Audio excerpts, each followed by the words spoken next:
എപ്പിസോഡിലേക്ക് എല്ലാവർക്കും സ്വാഗതം. ബോളാർ എക്കോസോളവൻ്റ് SP600 ഹെഡിൽ വരുന്ന ബോളാർ എക്കോസോളവൻ്റിൻ്റെ എ ടൂളിൻ്റെ സെറ്റിങ്സിനെ കുറിച്ച് പറഞ്ഞുതരാം. ഇതാണ് എ ടൂൾ എന്ന് പറഞ്ഞത്.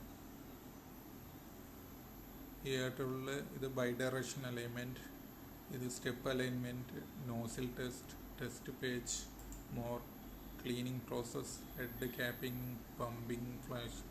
ഇത് മെയിൻ്റനൻസ് ക്ലീനിങ് ആണ്. ടെസ്റ്റ് വെർട്ടിക്കൽ, ഒറിജിൻ സെറ്റ് ചെയ്യുന്ന, മാർജിൻ കാര്യങ്ങളൊക്കെ സെറ്റ് ചെയ്യുന്ന ഓപ്ഷൻസുകളാണ്. ഇതാണ് നമ്മളെ മെയിനായിട്ടുള്ള ഫെദർ ഓപ്ഷനാണ് സോഫ്റ്റ് എന്ന് പറഞ്ഞത്.